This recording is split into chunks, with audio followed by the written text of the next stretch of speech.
My name is Joel Sink. I'm a course director in the Digital Arts and Design program here at Full Sail, and I am so very excited to have the opportunity to introduce today's guest. First up is Michael Cardwell, Hall of Fame inductee and owner at Digital Brew, as well as Doug Jarman, who is creative director at Digital Brew. So thank you guys for joining us today. Really happy to have you here. Take it away. Yeah. Thanks, man. Thanks, Joel. All right, let me go ahead and share my screen here.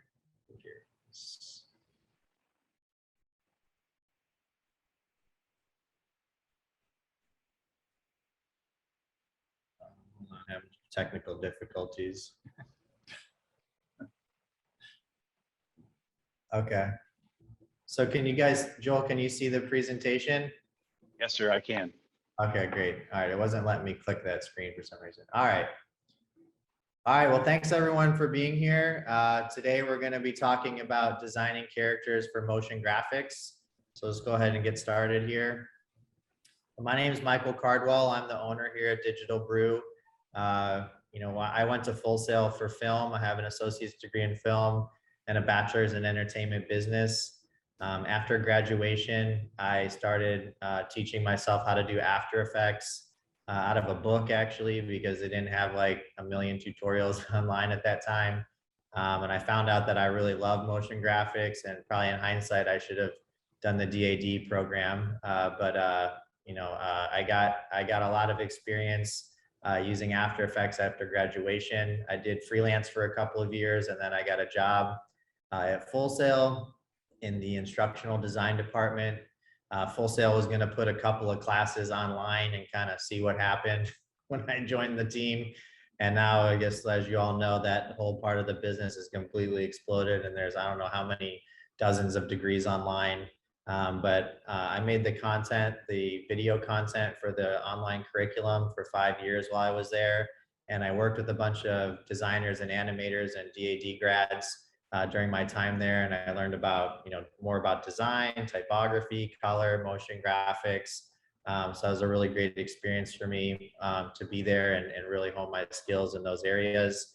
Then I graduated, not I graduated, but after 5 years of working at Full Sail, I had enough freelance business where I was able to quit my job at Full Sail and start my own company, which I did in my spare bedroom at my house, just by myself.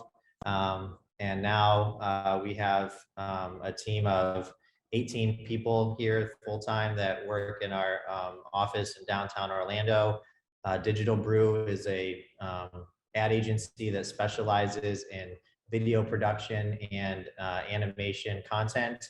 All of the content that we make for our clients is all marketing based or commercial work. So we don't really do anything in the entertainment industry.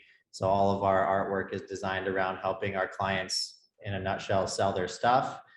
We work with all different types of clients, some large ones like Amazon, Cisco, Volvo, 3M, and then a lot of other smaller ones that are startups that maybe you might not have heard of. But the goal for all of the content that we create is that, the number one goal is like it has to help our clients, again, sell their stuff or help them be successful. But a very close second, and the reason why we do what we do, is because we want to make stuff that looks cool and that we can go to bed feeling proud of the work that we make. So that combination has really helped our business grow and be successful. And then I'll let Jarman go ahead and introduce himself. Yeah, my intro probably won't be as long, it's a little shorter than that, but I'm Doug Jarman. I'm the creative director here at Digital Brew. So just quick story about me. I was always drawing as a kid. Then in 2007, 2009, I decided to go to Full Sail for computer animation. I graduated in 2009, right? And then for about a year, I went back home. The job offers weren't exactly coming into the inbox hot or anything like that. But I got the opportunity to intern at Full Sail with Michael in the instructional design team. I was there for about 2 years, learned a lot. I knew a lot about computer animation, modeling, texturing, and that kind of thing, but my 2D skills were lacking just in terms of like a technical aspect, learning Illustrator and After Effects and that kind of thing. So, and also learning to work behind the camera too, like on live action stuff. So Worked there for about 2 years, and then Michael decided that he was going to start his own business. So he kind of poached me, said, "Come on, let's go, let's get out of here, and let's go do some other things." And since I've been working here, I've been here for about 10 years. We've worked with a lot of cool clients, notably Gamefly, Cisco, Advent Health, Benelli Shotguns, Those Dudes Films, which is Theo Rossi's video. It's his production house, basically. That's Theo Rossi from Sons of Anarchy, if you're familiar with the show, and DraftKings. So that's a little bit about us. So, you know, we kind of blew up when we started doing the animated explainers, and that was, you know, 7 years ago or whatever. So, you know, we got a lot of clients who were like, well, I guess we can do this. So we kind of developed our own workflow and, you know, borrowed a bunch of tricks and you know, techniques from other people, and just been kind of doing the best that we can for the last 10 years. Yeah. We started off doing live action videos only and used the motion graphics just to supplement the live action stuff. And then about 3 years into business, we did a couple of fully animated videos, or what is called another word for that's animated explainer videos. Realized, hey, we're pretty good at this. And now 80% of our business is doing these animated explainer videos, a lot of which involve characters. So that's why we're gonna share. We've learned a lot that we want to share with you guys today. All right, so when you're starting to design your characters, there's a lot of things that you want to consider that goes into, you know, what approach you want to take, and that's what we're going to be talking about today, starting with the different styles of artwork that you can choose, you know, how to prep your artwork to get it ready for animation, which is a really important step. Thinking about what type of animation style that you want to do will determine how you design your characters. And then also thinking about and sharing about how you can rig those guys in After Effects for character animation. Is there anything else you want to add to that, Jarman? No, that's good. Let's keep going. All right, cool. So there are lots of different styles of artwork for character animation. At Digital Brew, we primarily do vector artwork. There's a couple of different styles that we have highlighted here. Flat vector artwork basically means that it doesn't have any gradients or shading or anything like that.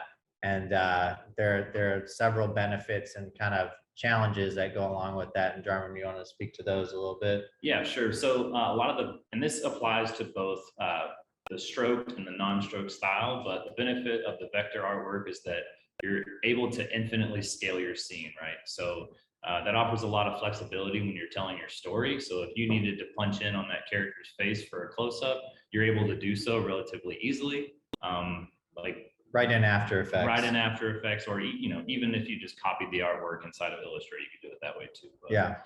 Regardless, one of the limitations with the other style, raster, is that you're locked in at your resolution, right? So if you only created a shot at 2K and you decided that at one point you needed a close-up, you're kind of locked into that, and then guess what? You're going to have to go in and draw it again. Mm-hmm. The other good thing about the vector is that you're able to easily manipulate the shapes once they're inside of After Effects. So for example, if we wanted to change the shape of the guy's bicep here, you could easily do that by, you know, converting your vector artwork into a shape layer, and then manipulating the Bezier handles inside of After Effects, rather than having to go back and redraw and replace that shape the long way, basically. The one thing that we wanted to talk about here, as far as the differences in the stroked and the flat vector here, the stroked outline look, you know, that can be really appealing, and a lot of clients actually, they wonder, where is the outline? You know, they're used to the you know, Disney style of like outlining the character and that kind of thing, but basically it does present another challenge, because when you start overlapping shapes, like for example, if this guy's arm was created in two separate pieces, like the bicep and the forearm, then you have to consider, like, when that shape bends, like what is going to happen with the stroke if it's two separate pieces. So that can be something that, you want to keep an eye out for. Yeah, what's nice about the flat vector artwork is that you don't have the challenge of this. If these are two shapes and you go and you put a pinpoint right here and you go to rotate his arm up, that line is going to break, and you don't want that because then it doesn't look, it breaks the illustration style. Whereas in these, if we rotate this guy's arm 360 degrees, it's not going to break any outlines because there's no stroke on it. So that's a nice thing about the flat vector artwork. I think one of the challenges with the vector artwork for those of us, and like Jarman, who's more of a traditional artist, historically, is that you can't, in Illustrator, you can't just go in there and draw like you can in Procreate or Photoshop. You have to create all these characters using shapes. And can you talk about that a little bit more? Yeah, so that kind of brings us to like points of interpolation. So whenever we're creating these characters inside of Illustrator, we're not just, like Michael said, we're not just creating one big shape, that has different fill layers or something like that. We have to think about the different parts of the body, like the forearm, the bicep, the torso, the hips, the thighs, all that, and how it overlaps, so that whenever you do rotate these different objects, you're not leaving a big hole behind them, or getting some kind of funky angle that doesn't represent the anatomy correctly. So we'll demonstrate that a little bit more here in just a little bit. But you can't just go in with the pen tool and draw it like Photoshop. You have to use shapes, right? You can draw, but it's not the same thing. You're not using like a Photoshop paintbrush, right? Yeah. Like you're gonna have to create your outlines basically, and really be conscious of how like they connect and how they overlap basically. And do you like sketch these guys first, like on paper or like with Photoshop, and then create the vectors on top of that? We should be doing that all the time, yeah. Sometimes it's easier just to jump in, especially if it's a really simplified version of a character like the guy on the left. It might be easier just to go ahead and start creating using primitives. But a lot of times we do a rough sketch, just kind of get a sense of like how the style or how the character is going to be proportioned. Like for this guy, for example, he's like a top heavy character. So, I think we did a couple of sketches for this guy and just kind of got a general feel of how he was going to look. Yeah. And then started building him out of the primitives. And what about like thinking about the proportions and how that tells the story of the character? It really depends on your story, like you said. Can you tell the story of this guy maybe and why you designed him like that? Well, basically the whole reasoning behind designing this guy the way that he is that he's supposed to be like your typical do-it-yourselfer at home. Maybe like he has some experience with contracting work, and he's on his day off basically here in this shot with his little cocktail drink. But basically you want to kind of make sure that we're filling some type of archetype whenever we're creating the characters. And I think, you see this type of character all the time, like the heavy type. Like what comes to mind is like Team Fortress or Mr. Incredible or whatever, that kind of top heavy, big armed, skinny leg kind of guy. Yeah. Okay. So let's go on. I feel like we got on a tangent there. That's fine. So for raster, it presents a little more flexibility in the creation, but it can really bite you in the butt whenever you go to work on different resolution shots or different compositions, basically like within one piece of artwork. So what I mean by that is I think that Andrea created this image here on the left using Procreate, and it's great because you're able to draw a bit more traditionally. You're able to easily add the texture and like the lighting and that kind of thing. But it does have limitations, like we were talking about before. If you decided that you want to punch in on this shot at all, you're going to have to go ahead and create a higher resolution image, which can get heavy on your machine, or you're going to have to just plan that next shot out, basically, if that makes any sense. So one pitfall for raster also is that you still cannot just draw the characters as one shape. You still need to consider your layers, and we'll talk about that a little bit later, but we want to make sure that you're creating the layers that are overlapping each other. So like the torso and the arm and the head and neck and all that. So there's not just blank space underneath those different layers. Yeah, so when you rotate this gray arm, there needs to be a yellow dress underneath there. It can't just be one shape. Exactly Yeah. right. And you know, we see that all the time, especially when we have like the interns start or the new people start. You know, they like to draw the torso and the arms all in one shape, and it's like, well, we can't do that. We need to split this up. So it's just something to consider. Yeah, and what happens is when we're just designing these videos and we get into the animation phase and we did the storyboards, they're all done and approved, and then we realized, oh crap, we're like on this one shot for like 10 seconds and we need to create another shot. So an easy solution to that, if it's a character shot, is you can just punch into a close-up. When it's a vector, you can just do it in After Effects, no problem. But if it's raster, then like Jarman said, you'll have to go back and actually draw that other shot to make that happen. This one was also done. Both of these were done in Procreate. I know a lot of the artists that we've been interviewing to work here, a lot of them use Procreate. So you can definitely use Procreate to do your animations, but it has less flexibility, I think, than the vector stuff. Well, I not to contradict you, but you actually can create vector inside of Procreate, but you just want to make sure that you're using the right technique whenever you are using Procreate. Yeah. So, Okay. All right. So the next style that we have is this vector and raster combination, which can create a textured look. So we have this is a time lapse of Jarman actually doing this work. So we'll go back and pause it in a minute, but you can go ahead and talk about kind of what you're doing here. Yeah, so basically all we're doing here is adding a bit of raster to our vector image. It's kind of essentially what we're going for here. So the reason that what we would do is create the character and like the general shape and general look inside of Illustrator. And then we would export those layers out to Photoshop. And then once we have all those layers, we're able to like generate these selection paths here and add the texture on top, because we don't want to be working with raster inside of Illustrator. That's just going to make, well, first of all, you can't really manipulate it too much inside of Illustrator. I think the only thing you can really adjust is like opacity, blending layer or blending modes, and maybe like position and rotation, right? But with Photoshop, you're able to do anything you want, right?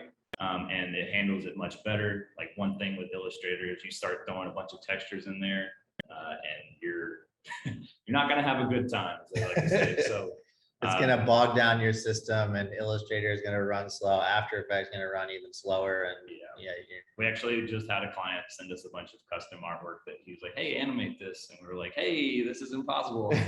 Yeah, we figured it out, but it creates another challenge that it makes it difficult to view your animation in real time, which is essentially what you want. It's because it creates all these tiny little vector images for the texturing, right? Well, for that particular case, what they did was they image traced raster images, and they created a bunch of tiny little paths inside of Illustrator to do the texturing there, which you can do that, but that's kind of a no-no here, because it gets too heavy on the machines, and it makes it frustrating to work with. In After Effects, we had to turn off every layer that was a texture, and then it still had to RAM preview it at 1/8 to be able to work with it. So anyway, sorry, go on, John. No, that's fine.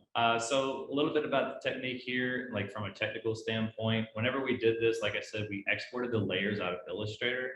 And then what we're doing is creating another layer on top of each one of those layers and using a smart mask to kind of clip that texturing. One thing that we did run into with this technique is that, when you start moving these shapes, you may run out of texture. Like you may reveal where your texturing ends. So one thing that you can do to kind of avoid that is to create your new layer, paint the texture on there, and use the smart mask. And then if you decide, okay, well, I need to make sure that I have enough to cover this area, you can just delete that smart mask and re-export the layer when you bring it into After Effects. So what you're saying is if this arm swung left to right, this texture because it's just a fill in there. Yeah, you mean the hand. It may reveal the fact that there's no texturing underneath. Yeah. Yeah. Well, I think whenever I created this, I did take that into account most of the time. But yeah, you basically have that flexibility if you just work non-destructively and use like your smart mask basically instead of just painting on that individual layer, like where it's only revealed. Yeah, if that yeah, makes that makes sense. Yeah. Anything else on this one? No, just, the texturing on top of the vector stuff just gives it a little bit of richness that you just can't get with Illustrator by itself. I mean, I guess you can, but nothing is impossible, right? But it's just easier to go about it this way. Yeah, it does add more time to your production timeline for illustration and for animation, but it gives it more lighting, more depth, and that kind of thing. So it does give it a really nice look. Hey guys, there is a question in the chat. The question says, Oh, are there okay. any other situations where you'd want to use both Photoshop and Illustrator to prepare a file for animation? Well, I mean, that example there, right? Yeah, is there any other examples is what they're saying? I mean, you could do, you don't have to do this dissolve type of style, you could use images and that kind of photo manipulation too. So, I mean, I think there's plenty of instances where you could use both. And in fact, I would encourage you to play with both. It just make sure you understand that you're going to have about double the layers every time that you do that, So when you say photo manipulation, you mean like if this was a picture of a real guy, you could cut him out in Photoshop and bring him into Illustrator and you design could, around but that? I think if you're talking about a combination of the two, like you could use like real world textures and like crop them out inside of your vector shapes to develop that kind of look too. Like if this dude you got a Hawaiian shirt print and you made that like a mask on top of behind his shirt or something. Definitely. I mean, I think, yeah, for sure. Something like that. But I don't know if that answers the question or not. I don't know if they had something else specific in mind. They just, no, I think that answers it. Okay.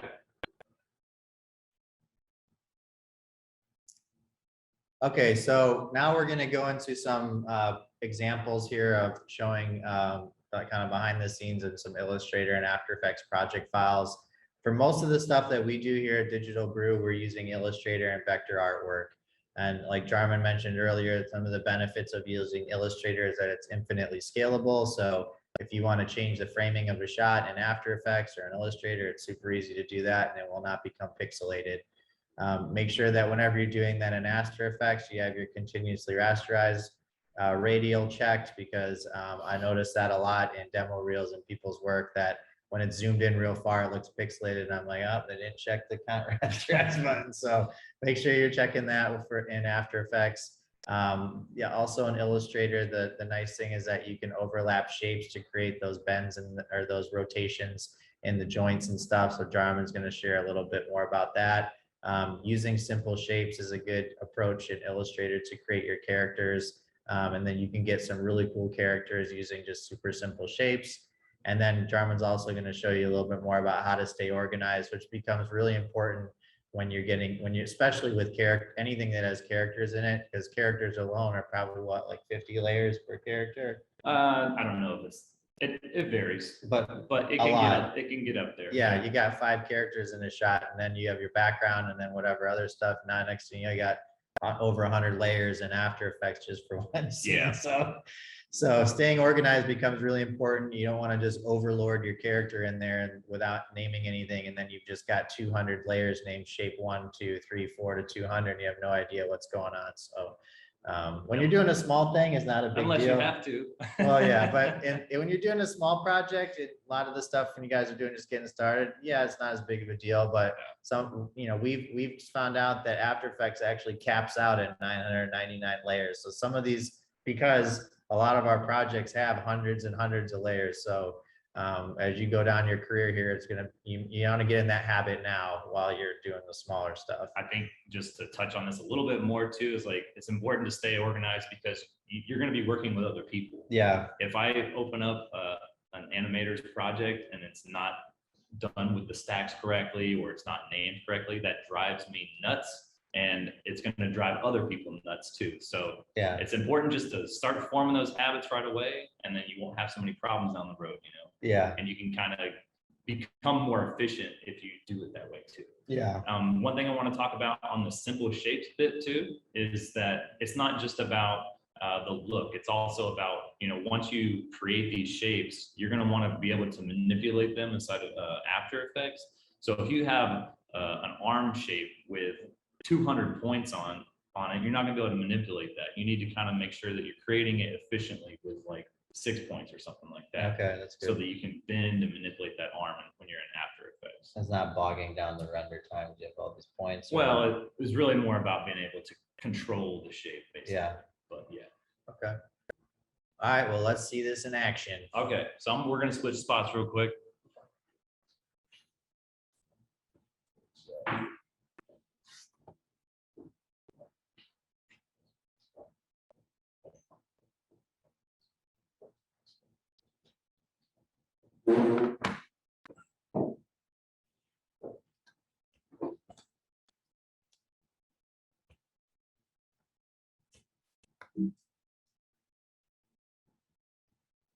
Okay, so right off the bat, I want to take a look at the layers, right? So what we were talking about before in terms of being organized is really what I mean is creating a naming convention. So if, for example, like Mike was saying, you had multiple characters inside of this shot, you would want to make sure that you start with like painter1 underscore whatever object that you're talking about. In this case, it's the eyebrow, and then whether it's right or left, which because that happens all the time with your arms and your legs and that kind of thing.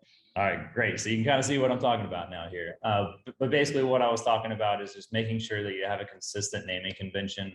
Like I said, painter underscore body part underscore left or right, and make sure that you communicate with your animator or who your other team members, whether you're talking about stage left or stage right, or you mean your left or your right, because me and Bo, I'm one of the animators here, we run into that all the time where it's like, no, this is left and this is right. You know what I'm saying? So you do it like not his left, but your left. I do my left, but I think that's probably the incorrect way to do it. Yeah. I'm stubborn, so what do you want from me? Yeah. All right, so what we're really talking about here, for the most part, is showing like the points of interpolation, especially for things like the arm. How'd you get to that screen? This is just Command Y. Okay. It's just the outlines. Okay. So what we're talking about for points of interpolation here is just making sure that, you know, whenever we rotate this arm, you can see that it fits well over that shoulder. And we're not getting any like, you know, clipped shapes. Like a lot of times you'll run into this where it's like you rotate it and then you've got this. Oops. You guys and your Macs.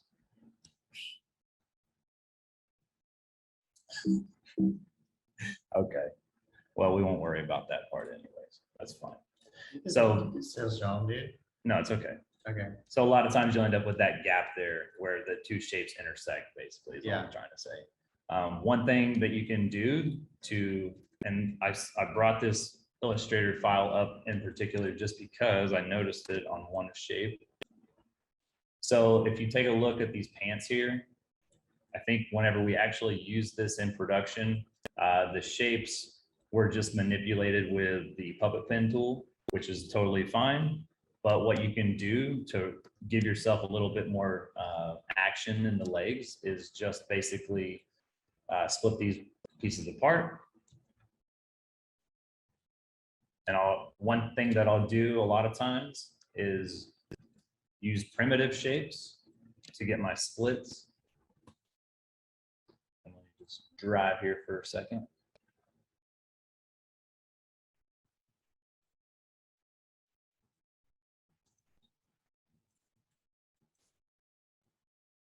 Right, so I've got my two shapes here, and then a lot of times what I'll do is just create an ellipse.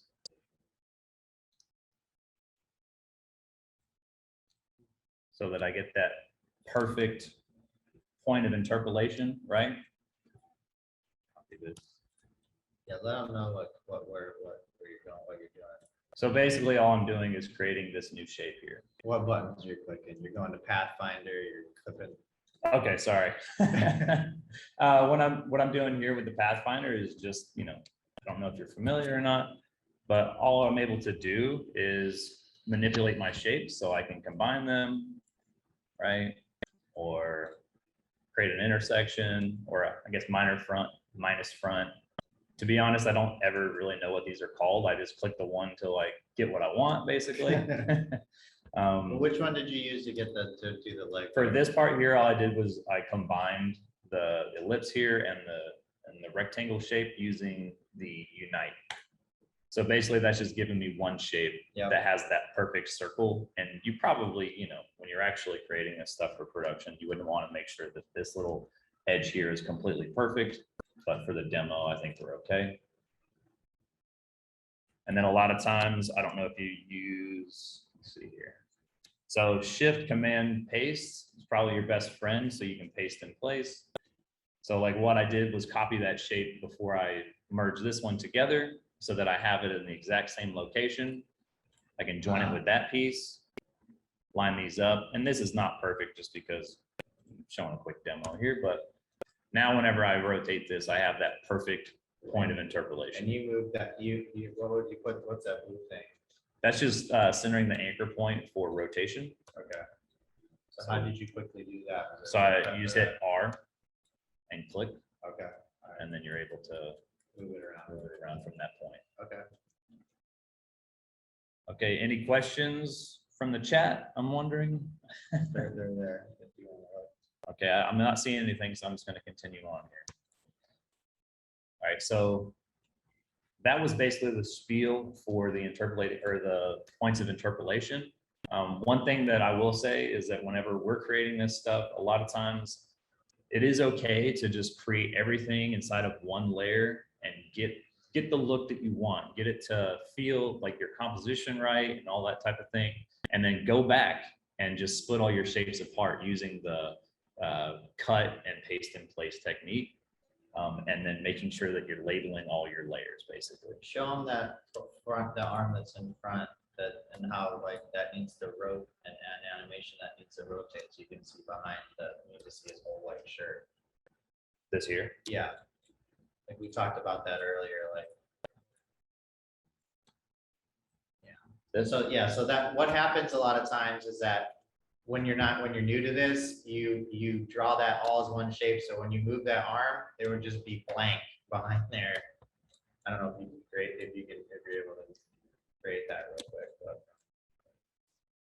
Well, I think Yeah. they kind of get the Yeah, point, so basically. that torso needs to be its own independent shape so that when you move the arm, not just like a hole in his body where his arm was.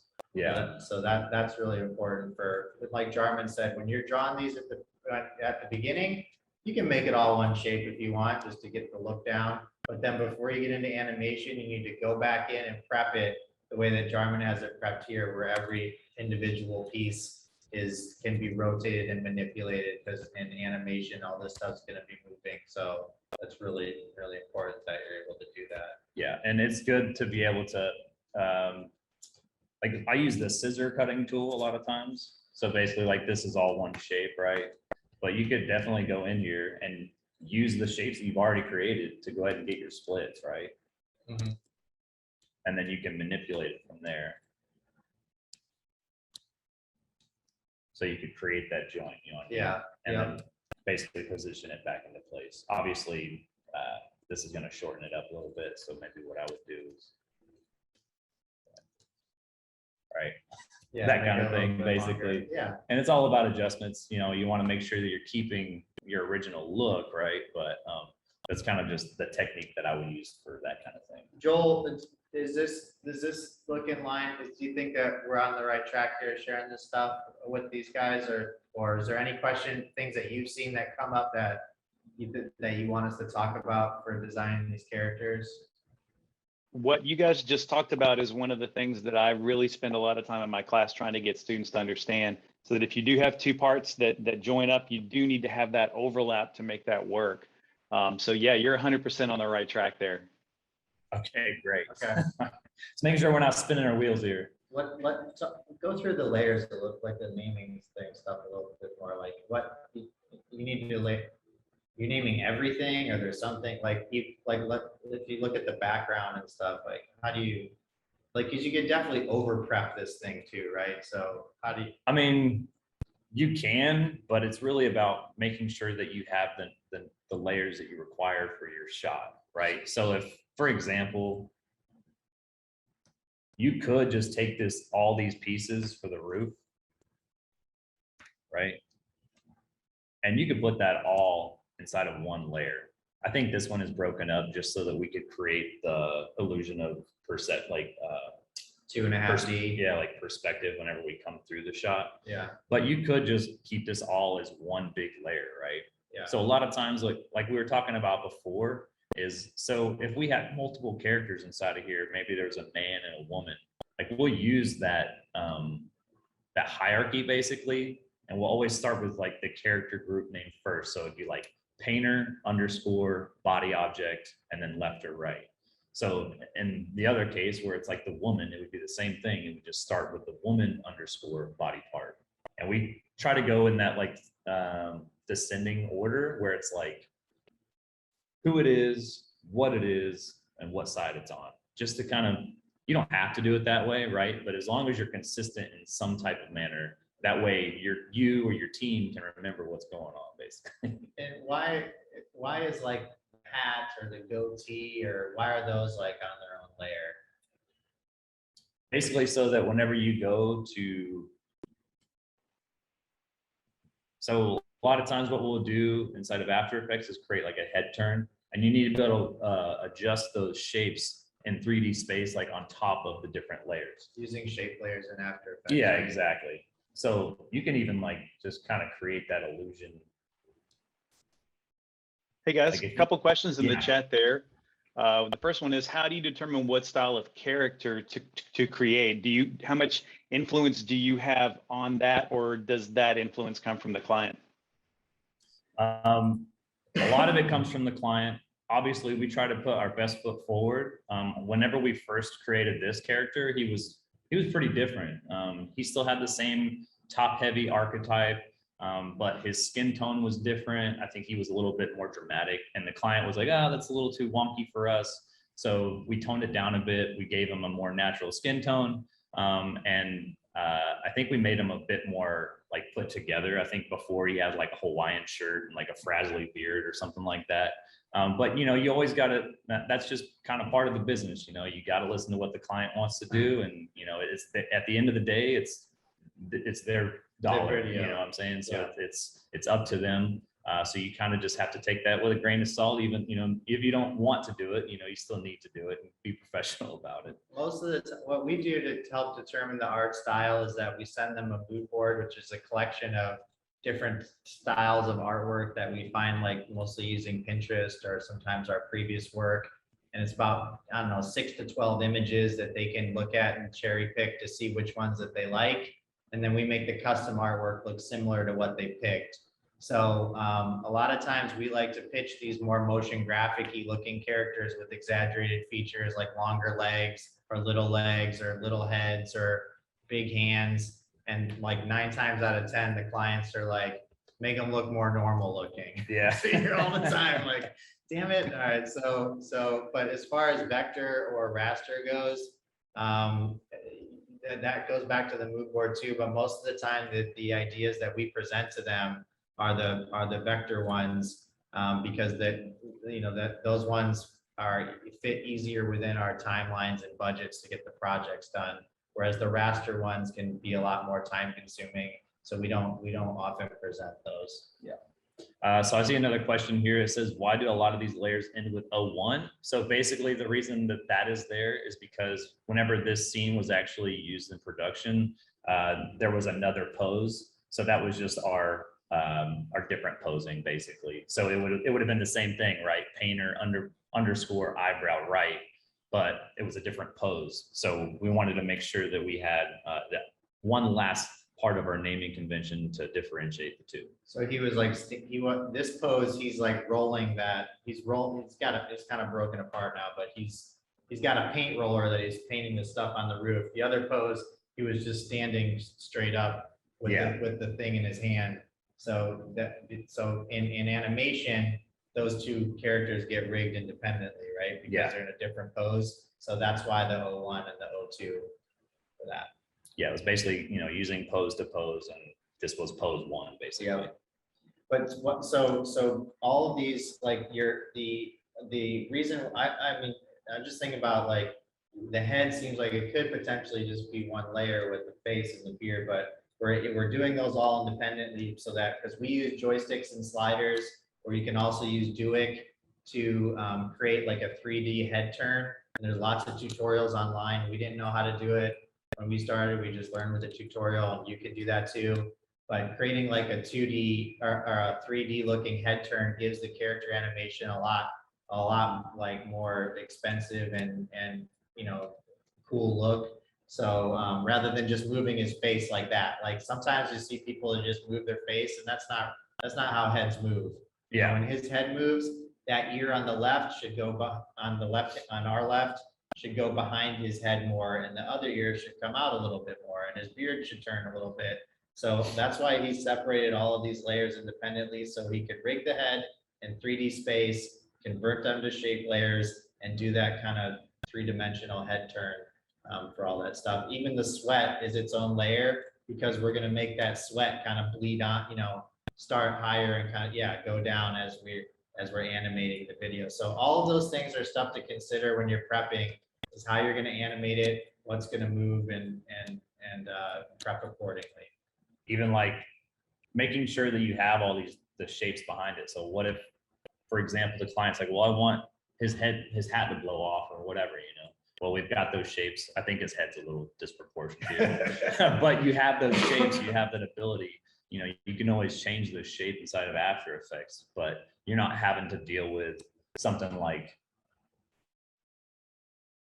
that. You know, you reveal that ugly shape, and it's like, oh man, now I got to go back into Illustrator and start messing around with the actual like redrawing it and then re-importing it, and then messing with my bounding box, and then it becomes a whole complicated mess. So the bounding boxes is if you redo a character and you've already rigged them in After Effects, and the bounding box changed, and you're going to be re-rigging that bad boy. Yes.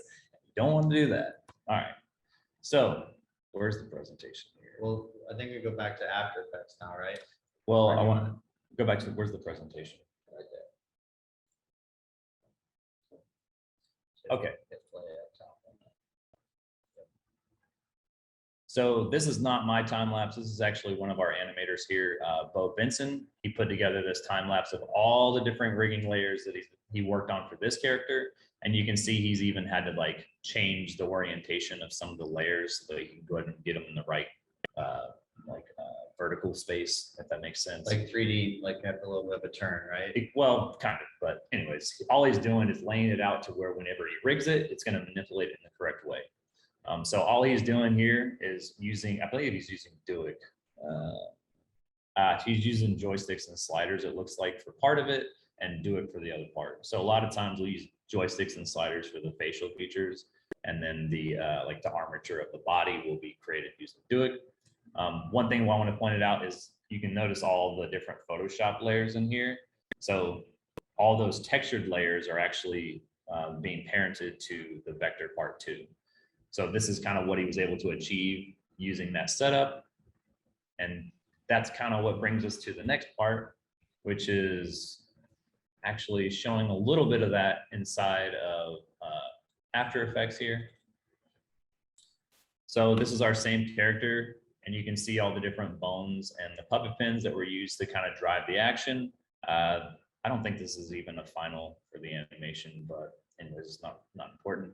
But you can see like the animator had to do very minimal amount of work to make this rig functional. I think it's just 6 bones here and then a couple of puppet pins, and look at that, he's alive, you know. So, what are the puppet pins? What's the difference between the bones and the puppet pins? So the puppet pins are basically, you're able to manipulate the shapes using a mesh, like, and actually, I think the ones that are using the puppet pins, I think it's the torso.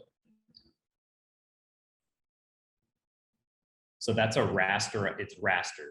It's kind of using, it's within a pre-comp, and it's treated as a raster layer rather than a vector layer. And basically what he's able to do is just bend those shapes any way that he needs to. I think they did it on the legs too. So the pins are holding those things in place so they don't break the character in half or like reveal a gap between the 2 layers. Is that what those pins are, the red pins are doing? Basically, this is so we can get a little bit of bend in the torso rather than creating like that point of interpolation, which can look kind of funny between the rib cage and the belly. Okay. Right. So we'll kind of do this trick all the time. The only thing that you want to consider for this is making sure that the resolution for this is correct. I'm not sure. Let's see here. Hey, we've also got a couple questions out there. First thing was, how do you decide whether you use actual bones or whether you want to use something like the puppet pin tool? And this kind of follow up to that was, what point in the process do you make that decision? Do you do it before you design the character or in the process of designing the character? A lot of it, it's kind of a mixed bag. So a lot of the time we will determine that, hey, this needs, a lot of times the arms and legs for the most part will be rigged using the different layers rather than the puppet pin. Just because using the bones. Yeah, using the bones, using Duick basically. Yep. But you can use puppet pins with Duick. I don't know what I'm talking about.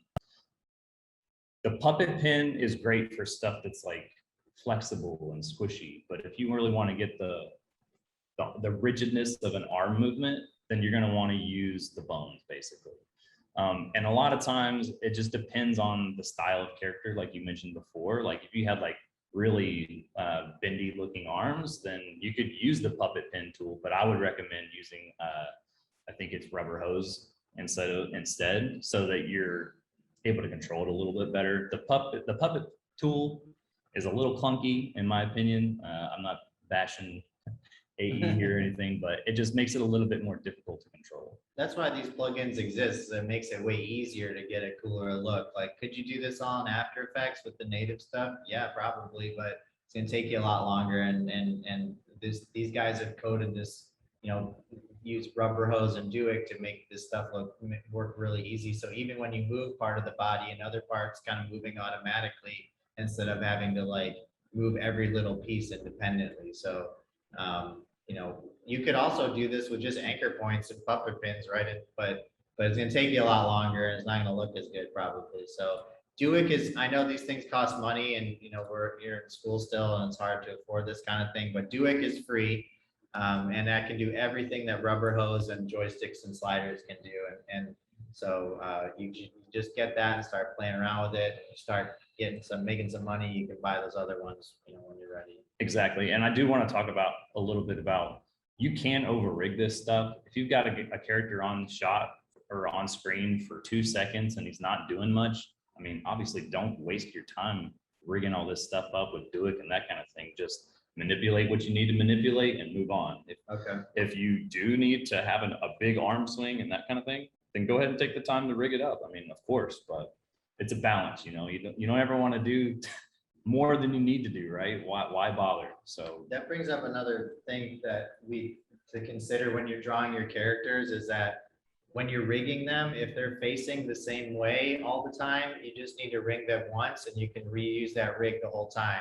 If you draw a front view, a 3/4 view, a side view, a 7/8 view, and all this stuff, you're going to be rigging that same guy like 10 times. So that's fine and that looks cool. But if you're on a timeline or a budget, see where there's opportunities to reuse the same. If they're posed the same, facing the same direction in frame 2 and frame 10, you don't need to re-rig that guy again. You can just take the same rig, drop it in there, and animate it, right? That's not 100% true, but yeah, I mean, a lot of times, yeah, oftentimes. definitely. Yeah. And one thing about the way that Duick works now is that you're able to basically parent your shapes to the bones, which makes it really easy to go ahead and, so like you're saying, use that same rig, swap out the different layers, and then just continue using that same rig. Yeah. Which is really nice.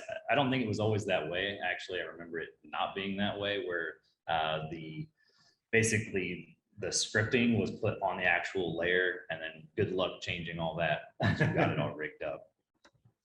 Okay, quick question. Yeah. I see you're working actually with Illustrator layers here. Do you normally stick with the original Illustrator layers, or do you ever convert them over to shape layers in After Effects? Great question. We do a combination of both. We convert them to shape layers anytime that we need to manipulate the shape. A lot of times you don't need to, so why bother, right? But yeah, it's just as easy as creating shapes from vector layer, and then boom, you got your new layer there. And I think that actually, nope, my luck's not that good. Basically, you just have to relink it up. So, but it is nice that, you know, you can go ahead and just make that quick change. And I think Illustrator even turns the layer off for you. So how nice is it? And you can also use Overlord, right, to get these in here. You can. Overlord, like you were talking about before, can get a little messy in terms of like your naming convention and that kind of thing, but it is great to just be able to swap in shapes whenever you feel like it. So definitely don't shy away from Overlord. That is a paid plugin. It's like $10. Yeah, but it's really cheap is what I was gonna get at. Yeah. And I think it's, I mean, don't tell my boss that's sitting right next to me, but we use Overlord all the time, you know, and if we need to, we'll go back through and rename the layers if we have to. Yeah. Was there any other questions? I feel like we're Well, what are we looking at here? basically, this is just demonstrating the difference between forward kinematics and inverse kinematics. Basically, what you were talking about, like creating the vanilla rig, like inside of After Effects, is really easy. Like just using anchor points and parenting to go ahead and get something that's functional, especially if you have something that's very simple, like raising a hand and waving, right? That's what this is on the left. Exactly, that's forward kinematics. And then the inverse kinematics is great for something that's a little more complicated. So if you need to have like an arm swing, like while he's walking kind of thing, then you don't have to worry about trying to, you know, Do the animate every single layer. Basically, you can just focus on the arc of this hand shape and then maybe adjust the rotation at the bottom. And you basically saving yourself a lot of keyframes, basically. That's the benefit of rigging right there. Otherwise, if you did that with that other one, you'd have to manually do every shape. Yeah, exactly. Yeah. So Especially for like walk cycles and that kind of thing, like it's great to just be able to throw a rig on a leg and and just animate rather than, okay, turn the thigh and then turn the calf and then the heel and then like how does you're this basically one doing actually that. look? Yeah, exactly. So it's definitely a lot of benefit to the inverse kinematic rig. All right. Well, I think that's it for our presentation. If there's any other questions at the here at the end, we're happy to take them. Otherwise, I hope you guys enjoyed this. If you wanted to contact us or talk more, you can go on our website and take a look at our work. You can email Michael at digitalbrew.com or Jarman at digitalbrew.com, and we can set up a time to talk to you more. If you live in Orlando, you're welcome to come down to our studio and for a visit, and just let us know. Thank you guys, everyone, for joining, and we appreciate it. Yeah. Any Thank you, guys. any last minute questions? I guess not. I think that's it, right? Is there any more? I I guess think so. that's it. All right. Well, thanks guys. And I guess we're signing off then, huh? Yep. All right. Thank you again. Really appreciate it. Thank you.